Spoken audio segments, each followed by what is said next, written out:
What is going on, guys? Welcome back to the channel and welcome back to the 12 days of anime. Heading into day 8 of the 12 days of anime, we're going to be talking about today one of my favorite series that I have come across this year, and we're going to be talking about Durarara. So let's get this started.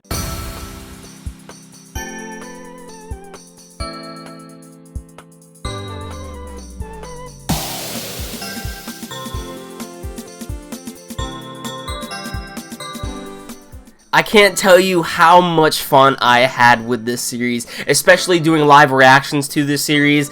You guys were just so supportive of the live reactions, and you guys seem to enjoy them as well, and that just made the more experience of Durarara much more better. Just, you know, hearing your opinions, what you think about the series, your overall thoughts, your theories on what's going to happen in the next episode, what's going to happen in the future seasons to come. It was just an amazing ride. But in case you don't know what Durarara is, let me give you a little clarification on what the series is about. So, Durarara is actually created by the same writer who brought you the Baccano light novel series as well as the anime, which also I talked about yesterday in day 7 of the 12 days of anime. So if you want to hear my overall thoughts and opinions of what I thought about Baccano, then I'll leave the link down in the description below so you guys can go check that out for yourself. But anyway, we're talking about Durarara today. So, what makes this series so special to me is that while it does have a plot, the plot isn't what makes Durarara. What makes Durarara so special is the characters that are involved within this series. Like, it's just so good. But let me basically give you a little bit of rundown of what the story is about. So, Mikado Ryugami, a young boy named Mikado Ryugami, ends up arriving at the city of Ikebukuro. Now, Ikebukuro is a very strange place. There are gangs, there are stalkers, there is human trafficking going around, and there is also a headless biker riding along the city of Ikebukuro. I know, very strange. Let me just give you a little rundown of what the light novel actually says about this novel series. The Ikebukuro district in Tokyo is full of interesting people. A boy longing for the extraordinary, a hot-headed punk, an overheaded pseudo-stalker, an information broker who works for kicks, an underground doctor who specializes in truly desperate patients, a high school student infatuated with a monster, and a headless rider on a pitch-black motorcycle. Their story may not be a heartwarming one, but as it turns out, even weirdos like these sometimes fall in love. Now, speaking of love, this series is not romantic in any way. Let me make that clear.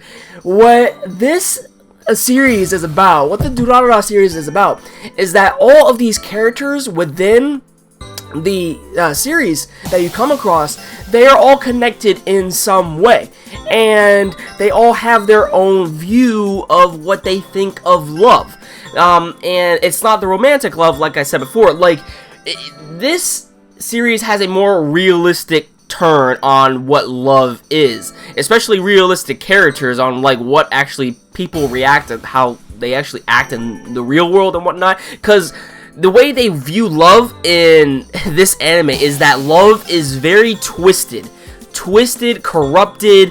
It's just very odd, and we have very odd characters within this series. But what makes the characters so odd is also what makes them so enjoyable to watch or read in the light novel series, in case you are, you know, reading the light novel series. But this anime is just so good, and it's like its predecessor Baccano in many ways as well. And what makes these two series so good is that they are handled in a way where you are going to be very confused on why exactly some events are happening in the first place. Baccano, most likely you are going to be more confused on compared to Durarara. Durarara's plot is a little bit more easier to grasp than Baccano, on the other hand, although, like I said before in my other video, you know, it really just depends on the person. Some things you might pick up more than others in each and every series, so, like, yeah. But when it comes to Durarara, the episodes, just like Baccano, are spread out. They are spread out, and they are very episodic. But then around episode 12, that's when everything starts to come together and, you know, tell a overall story and explain the things that it needs to explain, much like Baccano, and it just does it so well. Alright, right here I'm gonna go into spoiler territory, so if you haven't seen Durarara, then please, you know, just check out this video later when you have seen it.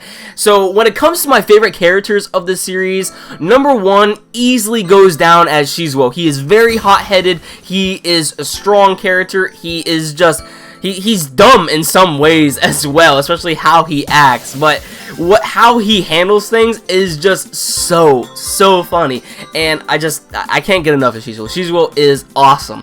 And number two would definitely have to be Izaya. Izaya is the information broker of this series, and how he does things is just so mysterious, and it's like you want to love him, but at the same time, you want to hate him. My favorite moment with Izaya is definitely when he gets punched in the face by Simon. I mean, he so deserved that. For all the trouble he caused, for all the mayhem he caused, for getting our other characters almost killed in some ways. And Izaya, he just does it for fun. There's something really wrong with this character, but at the same time, like I said before, you really just want to come to really like his character. And he is so bad, and I mean bad as in, like, you know, evil in the anime, that he is good, you know? These characters within Durarara just make the overall story. Like, it's almost like you don't even want to pay attention to the overall story. You just watch this anime for the characters alone, and they are so well put together.